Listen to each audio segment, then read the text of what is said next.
Hello and welcome to another edition of Ideological. I'm your host, Zach Lee, and today we have a special guest.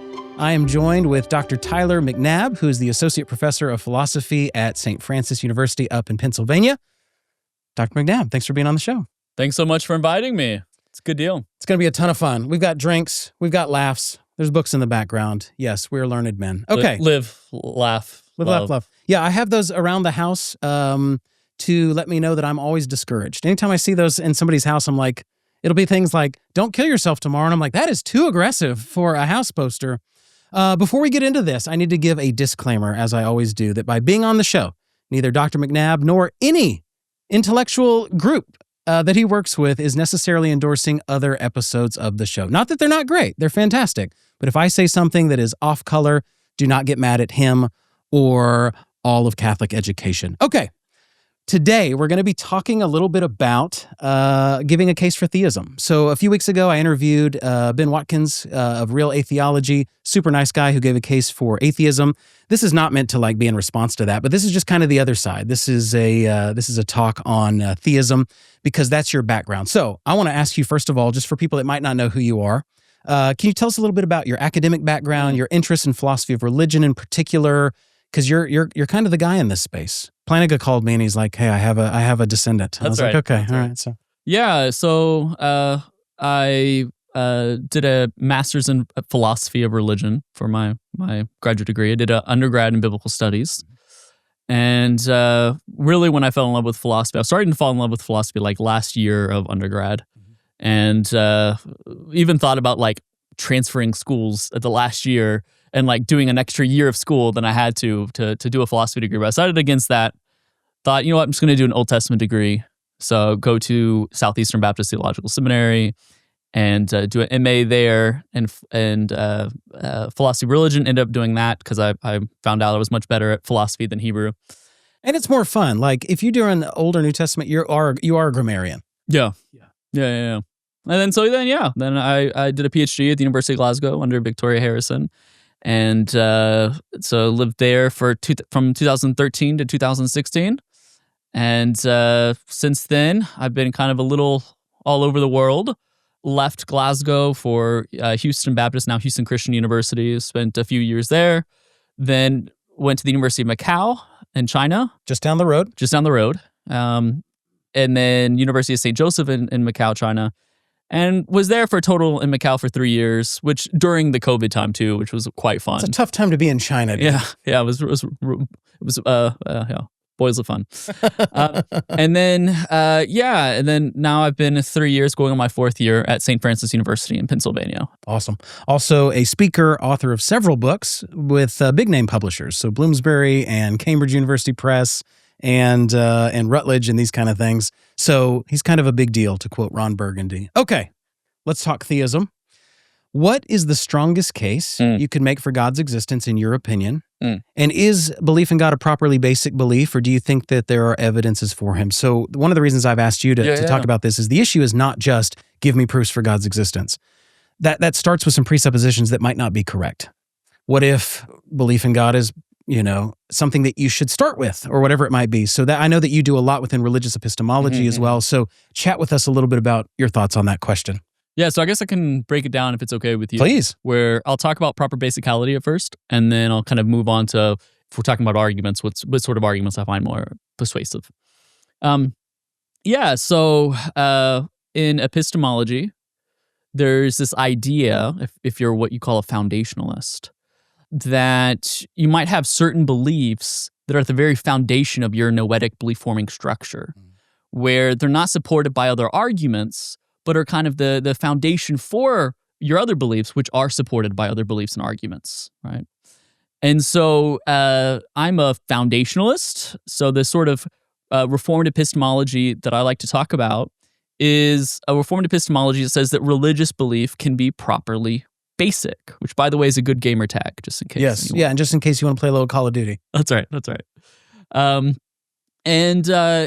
So the idea is that there are actually some things in contemporary epistemology that really don't have great arguments for, but are kind of like part of our common sense structure. So, for example, there really aren't great arguments for other minds. And even if you think there's a good argument for other minds' existence, probably the argument's not going to be so great as to capture the full degree of justification or warrant we think we have for that belief, right?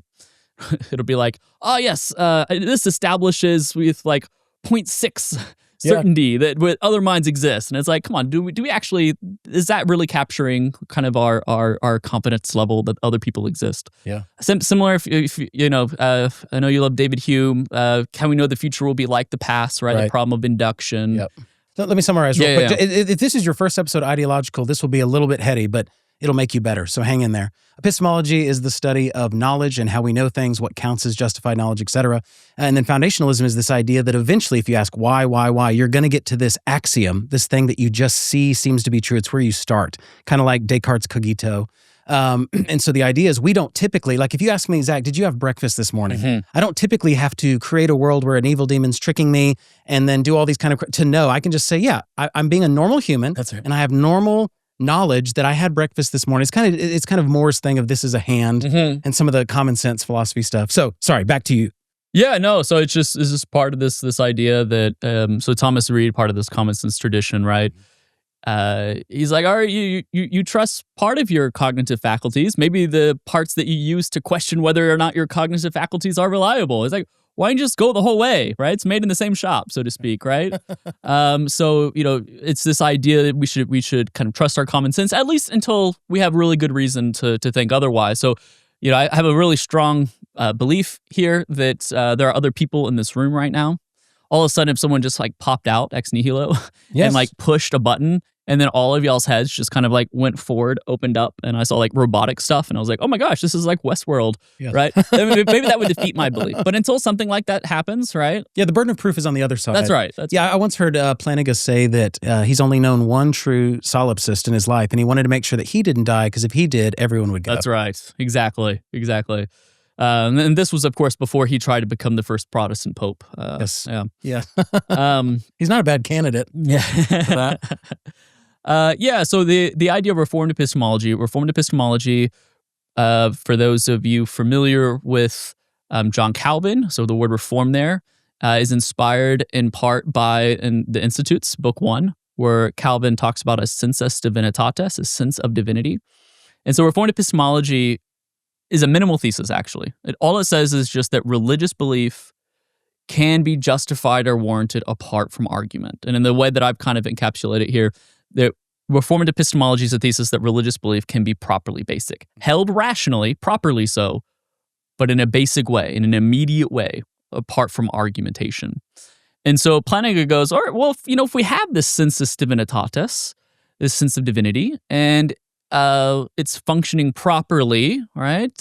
Then maybe we can know things simply based off of the proper function of our cognitive faculties. So in a similar way, like I just find myself believing there are other minds in this room right now. I don't have good arguments for it, right? You can always up me one, skeptically, right? Or in a simulation or something like that, a Cartesian evil demon monster, right? Maybe I can't really up you one, but at the same time, it's like, come on, I know that other people are in this room right now.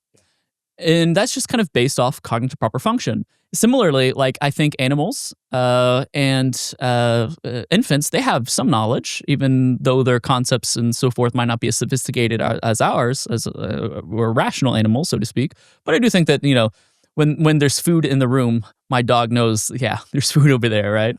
And so how do they know? Do they know by way of argumentation? Do they know, are they like doing Bayesian calculus? No. They know basically from instincts, from intuitions, from proper basicality, proper function of their faculties. And so Plantinga says if God exists and if he has designed our faculties, so notice I'm using a conditional if, right? If God exists, if he's designed our faculties to produce belief in him, then if all of a sudden we find ourselves believing in God, and that's part of our proper function, then it seems like that we would have justified or warranted belief that, that God exists. And so this is the example I use. So my oldest daughter, her name's Eden. And so imagine Eden in a garden, right? And Eden picks up a flower and she looks at all of its intricacies and just finds herself believing, like in an immediate way, not based off arguments or anything, but just like, yeah, God created this. Like, isn't God wonderful? Isn't creation beautiful? Like, just find myself believing God made this. If that belief is hardwired into her, right, and that's all's going well according to proper function, then she can know that God created this flower apart from argumentation. Yeah. So that's really what Reformed epistemology is about. It's not just like Reformed. So I've got an article in Philosophy Compass arguing that basically if you're going to be a good Catholic about the epistemology of faith, basically you need to be a Reformed epistemologist, right? I think it is in Aquinas and his Quodlibetals, the questions that he has. He has one chapter where he basically says, hey, would we be responsible for believing even if there were no like miracles that were occurring? And his answer is yes, because we'd have the internal witness of the Holy Spirit, and we'd have the preacher or the church to teach us these things. We would be obligated to believe. Yeah. So in some sense, it's kind of like without arguments, you're still obligated to believe because the Spirit is a witness within us. And so, yeah, that's kind of the idea of Reformed epistemology, is that belief in God can be rational in the same sort of way that belief in other minds can be rational. Do you think that's the strongest argument for God's existence, opposed to kind of the evidentialism, ontological, cosmological, because that then plays into a presupposition that disagrees with Reformed epistemology, right? Because what you're saying is, and just to kind of summarize kind of the Reformed epistemological view, if God is true and God has revealed himself and has made us to know him, then to act like we're going to step away from that source of truth and to get to this like third ground that's morally neutral and then try to argue from God's existence is kind of wrong-headed. You're stepping away from truth to then try to argue about truth. So would you say that is the strongest case, is to not build a case to say you start here, the burden of proof is on the other side, and it's not one of these famous arguments. What are your thoughts? Yeah, so I wouldn't say that. I think it's nice because in epistemology, as you mentioned earlier, study of knowledge. So more specifically, probably the study of various concepts like are beliefs rational, warranted, justified, right? There's these kind of different views that play. You have, I'm going to kind of really simplify these views, so they're not going to be super technical or accurate, but it'll give you the gist. Yeah. You have an internalist view, which basically says you need to have access to the reasons for why your belief is rational or justified. Now, there are different versions of internalism, and even some Reformed epistemology internalist-friendly views. Without getting into that, there's externalism, which says that no, you don't always have to have access to the reasons why your beliefs are justified. It could be, external to your access. And so, it could be, say, a properly functioning cognitive faculty, which you don't have access to whether or not it's properly functioning, right? So you have this kind of externalism, internalism, these especially in the early 2000s and even up until 2010 and 12, a lot of epistemologists were interested in this sort of debate, and especially was interested in the 90s. And so, in reference to just kind of as an externalist, I can kind of just like rest my head at night thinking, if the conditions are in place, I find myself believing in God. If they are in place, I'd have rational faith, even if I had no arguments. Yeah. And so in some sense, it allows me to look at the arguments in a more neutral way. Totally. Because now I'm not worried, like, is my faith going to be irrational if all of a sudden these arguments don't work? Yeah, it's fides quorens intellectum, right? Yeah. So Anselm's, it's faith-seeking understanding. You already have dealt with that. Yes. So now you can just look at the stuff, not to be saved, to stress yourself out, whatever, but just because you're already fine. Exactly. And so just similar, like, I don't have to stress myself out at night about, like, if I'm in a simulation right now. Right. It's just like, well, I don't believe it. I know if the conditions are in place, I'd have knowledge that I'm not in a simulation. Yes. So it's kind of existentially freeing. It's helpful in that sense. It also, you have like kind of Kantian de jure objections, right? Where it's just kind of like, even if God does exist, we couldn't know it. And Plantinga's challenge is like, no, actually, we could if it was true. Yeah. But, some people complain about Reformed epistemology where it says, okay, it shows us if God exists, we'd have rational belief, but does God exist? Show us the answer to this question. Yeah. And so, Reformed epistemology is not going to be too helpful with that.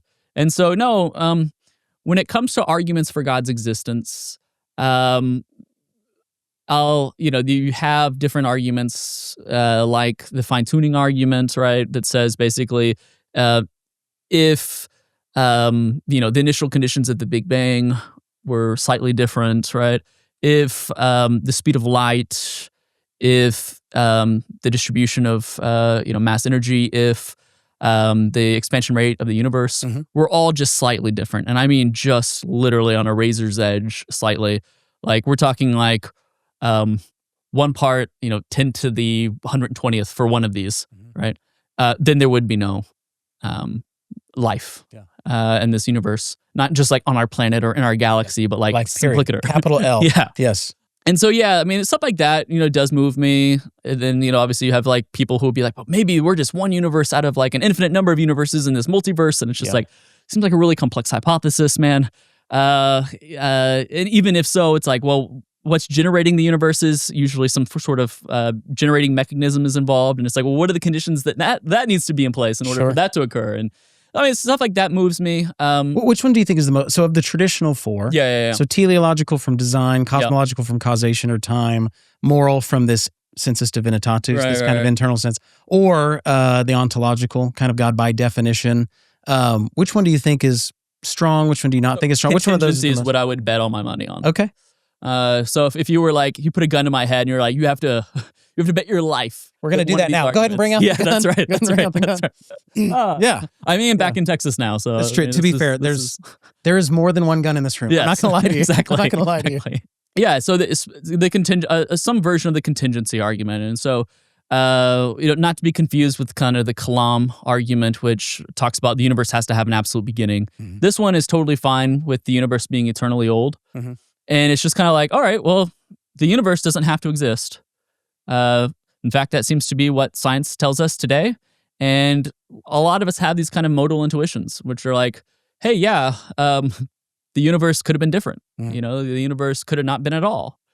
Take that, Leibniz, with your best of all possible. Yeah, exactly. Leibniz maybe not be too happy, but and so I mean, it seems like we have really good reason to think that the universe is contingent. But even if it's eternally old, and you're thinking, well, kind of Humean style, where it's like, well, this cause is this part of the universe is explained by this part of the universe, and this part of the universe is explained, ad infinitum. Yeah. There's still the question that I don't think Hume dealt with thoroughly enough, which is, okay, but why this set of infinite causes, right? Why this set of infinite, why this particular infinite chain? Why not a different infinite chain, right? So if you say like, oh, we explain one turtle with one turtle, infinite with one turtles turtle, all the way down. Turtles all the way down. There's still the question like, why isn't an infinite set of dogs? Yeah.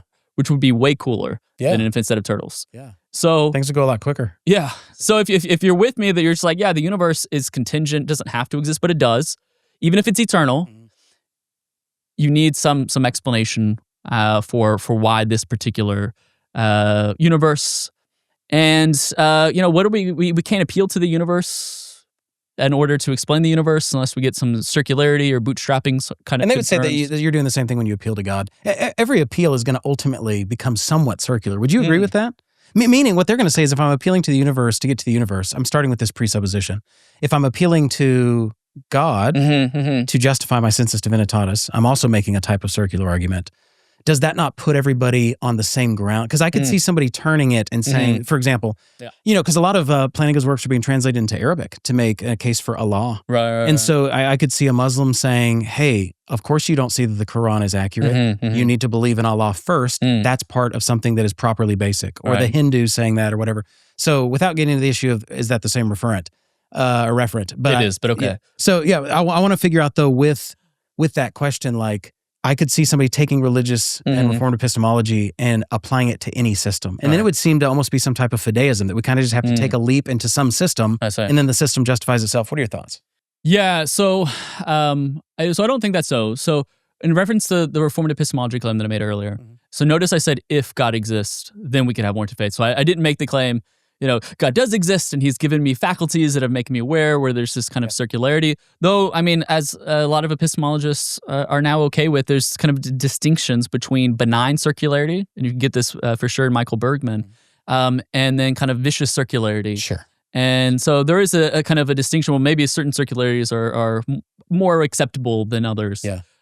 For example, if I said, prove that your faculties are reliable. Right. Well, now guess what you have to use? I got to appeal back to them That's again. Right. So I mean, there is stuff like that for sure, but so you're saying that if it's a conditional, you're not begging a question. That's right. But if it's a conditional, then would that not then lead to the fideism? Well, so no, I'm just saying if this is the case, then it would then I'd have warranted belief. I am not saying that my belief is not justified or ungrounded. Yeah. No, because if it's true, it's very much is grounded. It's grounded by the proper function of my faculties. Now, if you're asking like, well, you have to know that you know in order to know, KK thesis or JJ thesis, I just think those are false. Because again, I think animals and infants have knowledge, but they don't know that they know or know that they have no concept of justification either, sure. Right? Yeah. I've never stuck my tongue in a light socket. And I don't have to give a case for why not. Yeah. Now, I have a case for why not because I'm older, but even as a kid, I was like, looks shady. Yeah, looks suspicious, thoughts, as the kids say. So when it comes to God, so if you buy some sort of principle, even if it's not Leibniz's very hard principle, if you just buy something like, if things don't have to exist but do, they have explanations. Sure. Then I can say, well, hey, if God exists necessarily, well, then that's the PSR doesn't say he has to have an explanation too. It just says if things don't have to exist but do, correct, they have explanations. So a necessary being, it's not for a necessary to have, being. Yeah, exactly right. And you might also think that I'm a big fan of like Pseudo-Dionysius and the kind of apophatic theology. That I've heard that. Is it not the air guitar of theology where it's with all the negative? I'm just kidding. I like apophatic theology because God's wholly other. Yes. To define him by what he's not. Radical simplicity for me. The Greek Orthodox, although they are kind of proud about how little we can know about God, they do have some smart things to say. That's right. That's right. And so, like, I'm with kind of the Neoplatonic tradition and David Bentley Hart when they're like, God is no thing. Rather, he's the grounding of all things. He's what makes things possible. Yeah. And so maybe you even say, well, the PSR applies to things. God's not even a thing or an object, so it doesn't even need to apply to God. Yes. So in that sense, it doesn't ultimately need to violate its own standards or anything like that. So, I mean, if you're looking at these as just kind of like hypotheses and you're just like, which one can further explain the data, explains more of the data, is more elegant, is simpler, yes, then it's like this kind of theistic view where God is metaphysically simple, not made up of parts, right? Radically one, monistic in some sense, as of ultimate reality.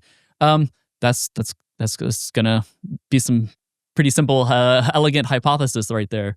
So no, I don't think it necessarily gets to circularity in the way that maybe certain people within the Reformed tradition have traditionally kind of been worried about that. Yeah. That's great, dude. Super, super fun. Okay. So if you think the universe exists and doesn't have to. Yeah. And it can't be the universe that explains the universe. Yeah, it's the why is there something rather than nothing, which is a Leibnizian principle too. Yeah, then you got to get outside the universe, and we're talking about something that's spaceless, timeless, non-physical. Right. Yeah, and just to be clear, regardless of your worldview, because I've got, followers of a bunch of different worldviews, you can't do the, okay, well, the universe has to have a cause. What's the cause? God. Well, then God has to have a cause. No. God is a different kind of being than spatio-temporal, one action follows another, composite. It's a category mistake. And I think similarly, it's a category mistake to think that the justification is like built off a composition fallacy. Yes, it is. Where the worry is like, well, you're looking around and you see that things that don't exist have explanations, so therefore the whole must.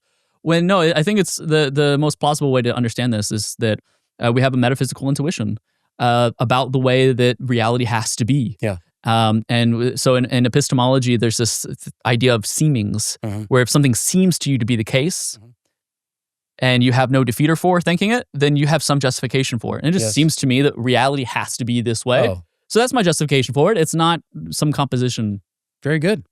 Okay, give me your thoughts on, so typically in philosophy of religion, people are kind of making a case generally for the existence of a supreme being. Talk to me about how that relates in particular with your faith tradition with a Christian God. So trying to defend, perfect being theology or a necessary being or something, the deists were fine with that. That is different than a Trinitarian God who sends Christ to do what it like. So give me your thoughts on how far can proofs for God's existence go in a particular faith tradition versus just some generic deistic God exists. Yeah. How particular can it be? Yeah. So here, I am indebted to people like Bill Craig and to some degree Richard Swinburne and Michael Licona, N.T. Wright, those sorts of guys, who look at contemporary New Testament scholarship and say, all right, listen, most New Testament scholars believe that Jesus was crucified, that he was buried, that the tomb became empty, and that his disciples at least sincerely believed that Jesus had risen from the dead. Now, I'm not saying most New Testament scholars believe that he did raise from the dead, but that they had believe that they believed that That's they right. did. Yeah. That's right. And there are various different reasons why I'm doing this, and this also gets into some kind of meta hermeneutical issues regarding the historical Jesus, kind of a more historical criteria approach, traditional criteria approach versus like someone more like Dale Allison and his approach. And I think the two views can be fused together.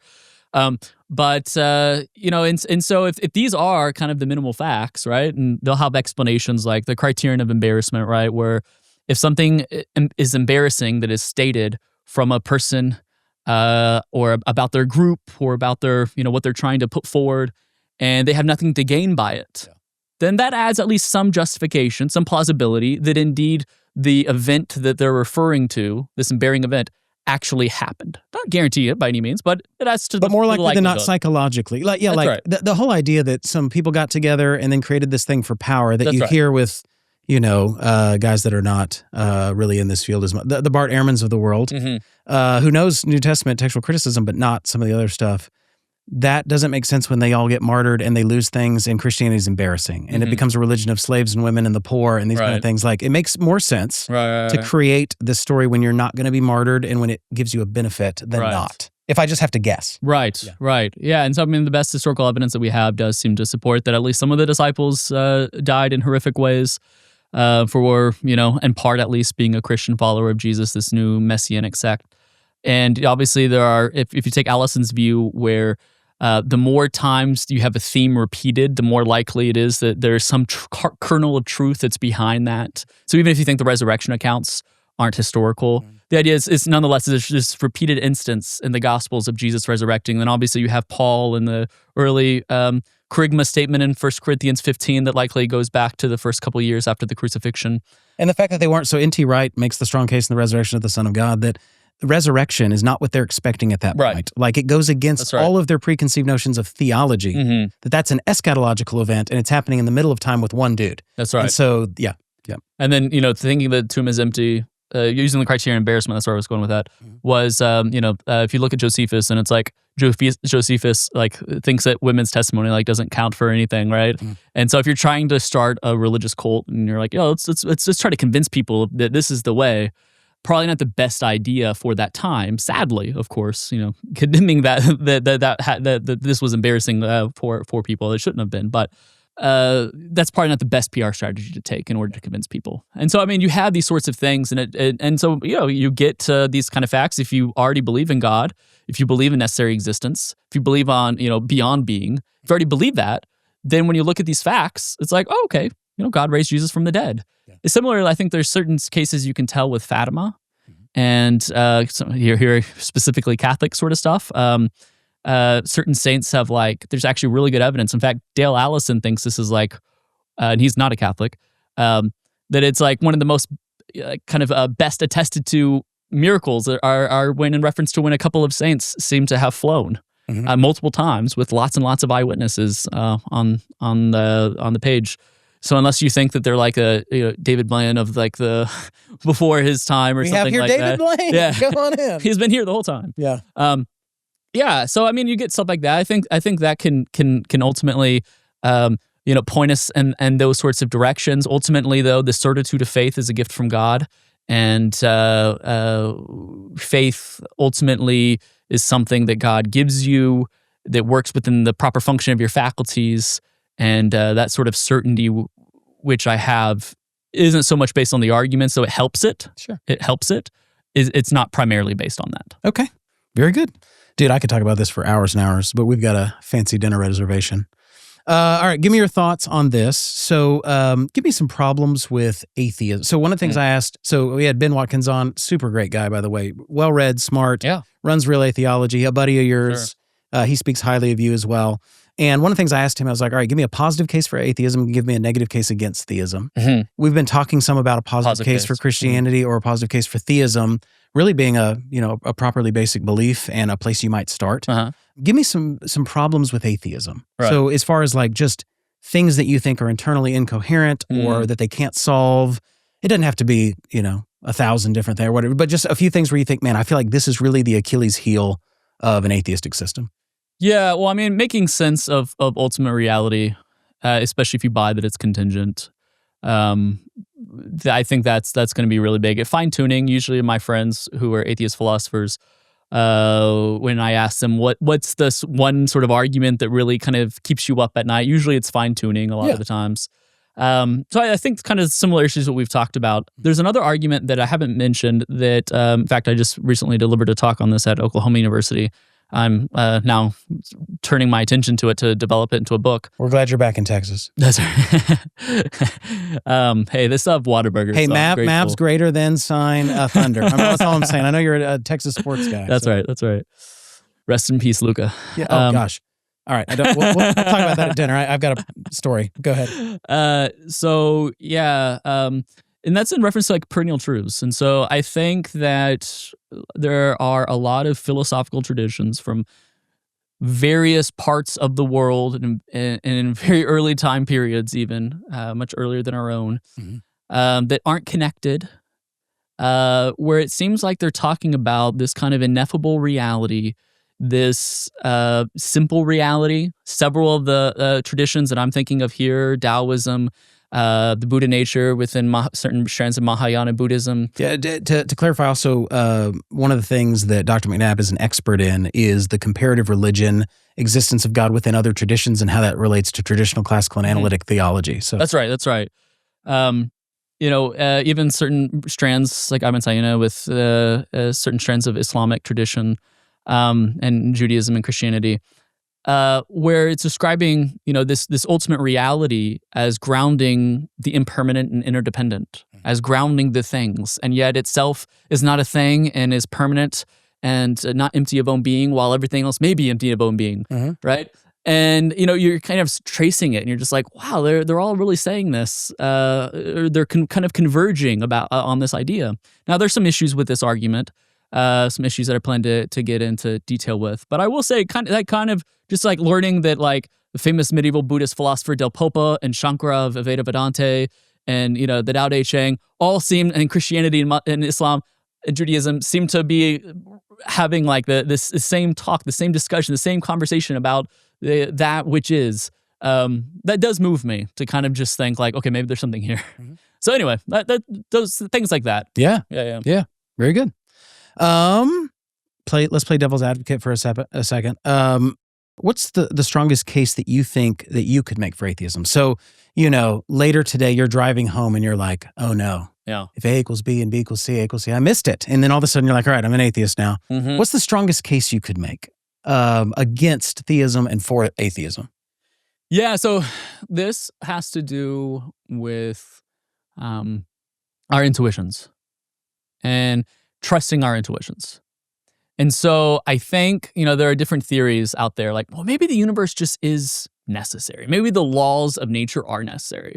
Even though it seems like science points in the other way and our intuitions point in the other way, maybe it is the case. And if that's kind of like what you're thinking about, if you're kind of just not very confident in your intuitions, or maybe you're just like, we shouldn't trust our intuitions, right? Then it's like, well, how do we know that the universe is contingent and instead of being necessary? Maybe we shouldn't trust our intuitions about this. Maybe the science is too primitive still to discuss this. So maybe we just need to go ahead and think that we just need to be agnostic about this. And if we're agnostic about whether or not the universe is necessary, whether or not the laws of nature are necessary, well, then maybe that's going to take out the fine-tuning contingency argument. Maybe that's going to take out the Kalam argument. And, maybe there's just brute moral facts, right, that just exist necessarily, and it's part of the necessity within, our spectrum of existence. That'll take out the moral argument. And so I think kind of coming with this sort of view where you're just kind of more skeptical about what our intuitions can tell us, what our intuitions point us to, and maybe kind of the limits of science, and even questioning kind of the limits of science when it kind of points us in the other direction. I think that's kind of the best case you can make for rejecting these sorts of arguments, which of course would only establish agnosticism, not necessarily atheism. Yeah, it's easier to prove agnosticism or deism than hard atheism. Right. It's hard to prove a universal negative like that, but yeah. Yeah, and so the issue too is my sort of theism is so anthropomorphic, where I don't view God as a moral agent. I don't view God as a person, at least in the same way when we talk about persons. And because of that, things like the problem of evil or divine hiddenness aren't going to really affect me as much. Sure. Because I'm just like, what do you mean? We would expect to know what God would likely do in some given scenario, like as if he's a person with moral agency. No, he's beyond all that. Yeah. And so that's the kind of reason why I've never been too, I guess, tempted by atheism. To me, it seems like the best atheist could do for me would be agnosticism. Yeah. Fascinating. And I want to talk, man, I need to have you on again, and we'll talk more about God as wholly other and ineffable and not the, we have a tendency, I mean, and Spinoza mocks people for this, that really what we're thinking of Zeus. Yes. The old man on the clouds, instead 100%. of the source of being, deante et essentia, that is essence is his existence, that kind of stuff. Exactly. The traditional classical view has a God that is wholly other, very unlike you. And so, I think it's the Voltaire quote that God made man in his image and man's been returning the favor ever since, right? So and just real quick to mention on that. And it's really funny because it's when you have a more anthropomorphic view of God that it seems like we're much further separated from the ancient Greeks. But all of a sudden you have this kind of beyond being, ground of all forms. All of a sudden it connects us to our Greek past. And then you really start to see the spermaticus, logos spermaticus, whatever Justin Martyr called it. And that's also when you start seeing other religious traditions that seem really foreign to us actually converge and be like, wait a minute, they're actually consistent with what we're saying. At least they're not saying anything opposed to what we're saying. So fascinating. All right, I have an episode coming up in which I'm going to be chatting about the problem of evil, which is the most common objection to theism for sure. What would be your thoughts? Anything you'd like to share? Because there's a bunch of, whether it's a free will defense or it's a greatest glory defense, or there is no answer to that, it's just mystery, whatever it might be. Any thoughts you have on, because I think that's the hang up for most people when it comes to certain forms of theism, at least. Right. Give me your thoughts on the problem of evil. Is that a defeater for theism? Does that even make sense if we're talking about a properly basic belief? Do you get to stand in the dock and judge God and say, this is evil? And he's like, I'm sorry, I'm the standard of good. Right. So what are your thoughts? Yeah. So I guess kind of building on a little bit of what I mentioned earlier, where evil, on my view, so I have good scholastic ontology here. Is it just privation? Privation of the good? Yeah, it's privation of the goodness. It's privation of the existence. It's a hole in the shirt where shirt should be. Exactly. It's not a thing. It's not a substance. And if God is, again, not a moral agent, it's not like he has obligations to fill in all holes to make more existence than what already is. See, I knew you're more Cartesian than I thought. That's Descartes' thing. God is the ground of that. All right, go ahead. So anyway, that's kind of the approach. Even if you want to believe God is more anthropomorphic, though, if that's kind of more your cup of tea, I usually give my students an analogy here for when I'm teaching this. And that's when I was first year when I was finally a full-time professor at HBU. I came home and I was expecting, like, I had just moved into my new house, just came back from my new job. I'm like finally living the life, right, that I was been wanting to live for so long. And I'm expecting to open the door and be greeted by my children, where they're all like, "Daddy!" Yeah. They're hugging me. And instead, I open the door and I hear screaming. And I'm like, what in the world? Not like screaming like, no, I want that toy, but like bloody murder screaming. Yeah. And I'm like, what is going on? So I rush in and I go and look at my son, and my son is just like, I can see like the meat of his arm coming out. And okay. And so he was surfing on like a kind of rocking chair outside. As kids do. And my wife said, you're going to get hurt, get down. And being a good boy, he was going to get down. But of course, he wasn't going to get down by like sitting down and getting off. He was going to jump off. Riding the wave, dude.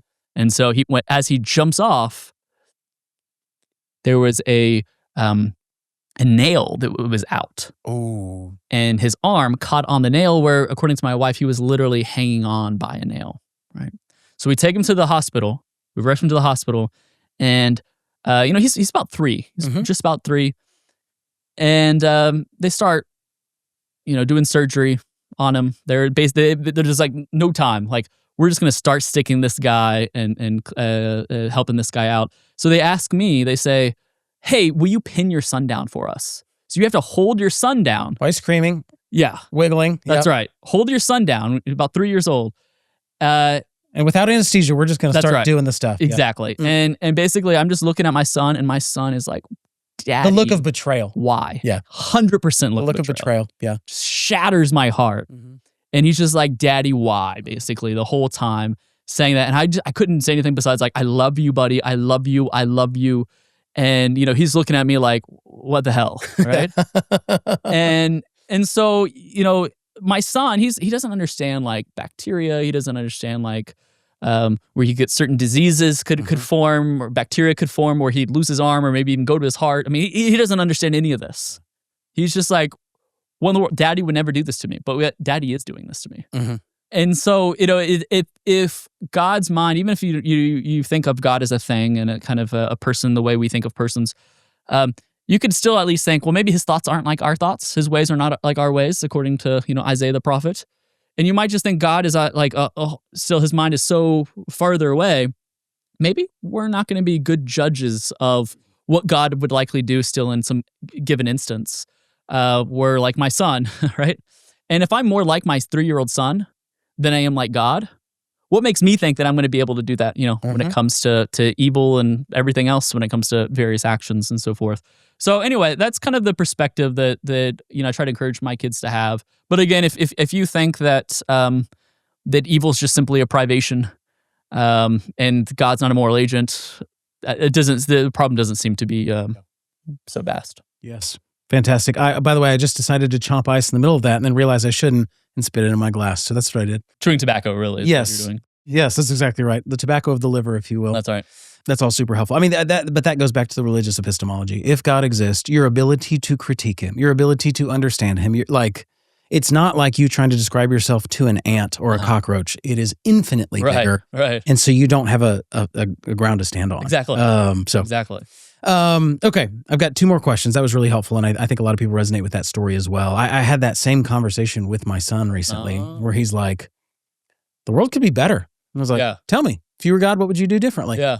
Okay, what do you know of all the knowledge in the universe? How much of it do you know? How many languages do you speak? How many planets have you seen? That's right. And so I think you got the point. That's how I parent. I think that's good parenting. It is, and to quote Kendrick Lamar, the famous philosopher. Yes, the great theologian and philosopher Kendrick Lamar. Yes. Be humble. Sit down. I got 2 more questions for you. This has been fantastic, by the way, and I appreciate you. Read his articles. He's written over 20. He's got several books. Buy his stuff. Make him rich. Ideological. When I first met you, you were an evangelical Protestant and have since converted to Roman Catholicism. Mm-hmm. Can you chat with us a little about why you made that change? Because I think there's very few people, I mean, there are a few, that just make a case for pure theism. Right. It's usually within a faith tradition. Right. A God that exists that you don't know anything about what I did, practically is not super helpful. Right. And goes against intuition for sure. So give me your thoughts on that change. Yeah. So whenever we met a long time ago in a galaxy far, far away. Yes. I was we'd call a particular Reformed Baptist, right? And fiery, if I remember. Very fiery. Very like a James White kind of slinging apologetics. That's right. Yeah. I thought, Catholics are going to hell. I thought Catholics believe that you're saved by your works. Haven't they ever read Ephesians 2:8-9-10? Don't they ever read 1 Timothy? Like, there's only one mediator between God and man, the man Christ Jesus.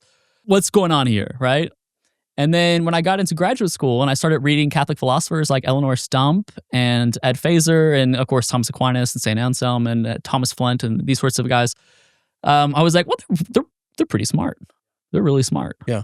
And they even seem to be taking their faith seriously. Yeah. Haven't they read Piper? Yeah, that's right. Yeah. That's right. The glory of God. That's actually pretty good. You got to make the little flower hands and hide behind it, though. That's right. Okay, all right. That's right. Now we're getting super nerdy. If you don't know what this is, who cares? Wrestle with does God exist? Who knows? Keep going. And so then it was like, okay, do Catholics actually believe this stuff? Have I been like believing in straw men this whole time? And so then I started like reading what the Catholic Catechism says. I started a journey on the Church Fathers, reading the Fathers. Mm-hmm. And I was just like, oh, it seems like what they are saying is consistent with Catholic theology and Orthodox theology, less consistent with evangelical theology. Though broadly, I consider myself an evangelical, depending on how you define that. Yeah, an evangelical Catholic. That's a thing. Yeah, that's right. Just like with your Reformed epistemology, you can. That's right. Take. All truth's God's truth. That's right. Plunder the Egyptians. Yeah. Exactly. So, so that started in kind of a disposition to kind of see the church and its beauty and its witness, and just kind of found myself thinking, this is right. Matthew 16, in light of Isaiah 22, with there being intertextuality there. Where, in Isaiah 22, God gives a key to Eliakim and says, hey, whatever door you open will be open, whatever door you shut will be shut. And he's become this kind of prime minister of the Davidic kingdom type role. That when I read Matthew 16 in light of that, and Peter gets a key and he's told his keys, whatever he opens in heaven will, or whatever he binds on earth will be bound in heaven, and whatever he loosens on earth will be loosed in heaven. Seems like, well, maybe Peter's this kind of new Eliakim. He's this new prime minister of the Davidic kingdom, and just as the Davidic king, his mom would be the queen. So Mary is the queen, and Jesus obviously is King Jesus. And these sorts of ways of thinking about it, of course, also got me. So ended up becoming Catholic. Yeah, I had a guy who was a former megachurch pastor that had me on his podcast recently to talk about kind of the intellectual history difference between Protestants and Catholics. And whoever I'm talking to, I always push. So when I'm sitting with the Catholic, I'm like, what about this? And when I'm sitting with the Protestant, I always push. And for him, I was pushing to say the only Christianity for 1,500 years that it is Catholic, maybe Greek Orthodox after the Great Schism.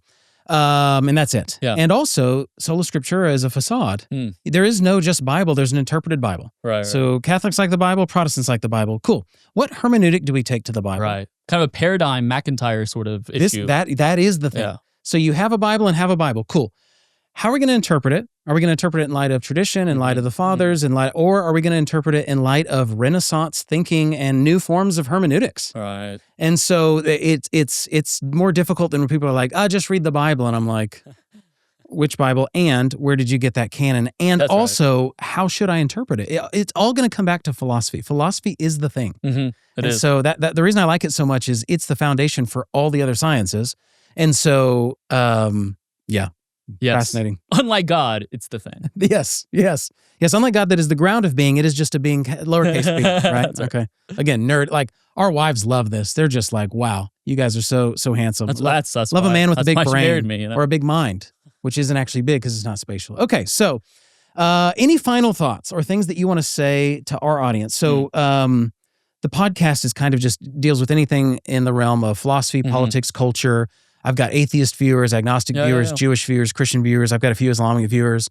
Anything you would want to say on the issue of theism versus atheism, religious epistemology, anything you want to talk about that we can just back and forth? Yeah, so I guess I could say that the kind of philosophy that goes on with atheists and theists at the academic level, at the kind of the highest level, is much different than what you see like on Twitter. Oh, yeah, the mudslinging and the like name calling and the flying spaghetti monster stuff. That's right. Or like the definition of atheism is just simply a lack of belief, where then all of a sudden like rocks are atheists and dogs are atheists and newborns are atheists. Right. And people take seriously cognitive science of religion, which I didn't mention earlier. This kind of like helps kind of that Plantingian cause that I mentioned earlier, where religious belief is an evolutionary spandrel, so it's natural to human faculties. Right.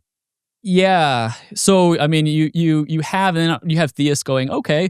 So atheists all kind of being on the same page there, and then theists being on the same page, where it's like, no, you can have really smart atheist 100% philosophers, and they're making really interesting points, and I might not agree with them at the end of the day, but I can see where they're going. But their faculties are working rationally. Yeah. That's the point. Like, they're still, neither side, because I hear this from a lot of people, neither side is stupid. Right. There are smart people that are well-educated, making cases where their presuppositions begin will determine where they end. Yes. And the problem is you can't prove the presupposition. That's where you start. And so those initial axioms, those properly basic beliefs, to me, that seems to be the thing. Yeah. So, I mean, just reading, like, I've got a friend, Kenneth Pierce, who has a book with Graham Oppy, who's a well-known atheist philosopher. Yeah. And they debate, does God exist? Like, reading something like that instead of something from Richard Dawkins, or from the other side. Certain certain Christian apologists where it's just like, maybe if you want like a really sophisticated kind of charitable reading, that might surprise you, read something like that. And then also, last thing I was going to say is just, good epistemology covers a multitude of sins. That's what I always like to say. And having a good base, a big structure. Go read something like Wart and Proper Function or something like that. Knowledge, Christian Belief, just to kind of go out and kind of say, oh, wait a minute. We don't always have to have arguments to be rational about something. We can know it instinctually, through intuitions, through seemings.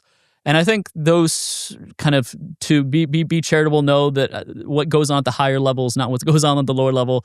And then having a good kind of rooted epistemology, I think I could go a big way. Yeah. I'm going to mention, so because you're a big Plantinga guy, my Plantinga story is I went to this conference where he was teaching, and my claim to fame is getting to drive him to the airport. So I've not done anything big in my life. I just drive people to the airport. And what I wanted to do is just try to poke him a little bit while we were in the car. And I was like, what can I, because we're laughing, we're chatting about, he's a big rock climber. He was doing that like in his 90s. I mean, that guy, like, he's a stud. And, but I was like, all right, what can I do to like kind of fire him up? And so I said, hey, where does Revelation play into your epistemology? Because William Abraham at SMU would critique you for that you are starting with a philosophic system that is actually outside the tradition, is not the tradition of the church or of scripture or whatever, properly basic. And, I mean, he mentioned like 2 sentences and then we just talked about rock climbing. I'm not going anywhere with that story. I just wanted you to know. Yes, no, it's good. I love Plantinga stories. Those are the best. That's awesome. Cool. Well, dude, thank you so much for being on the show, Dr. Tyler McNabb, and talking about a case for theism. I almost said a case for atheism. Sorry, a case for theism. I've had one drink. I'm a lush, one drink. So thanks for joining us. We hope that you will tune in next time, and we'll see you then.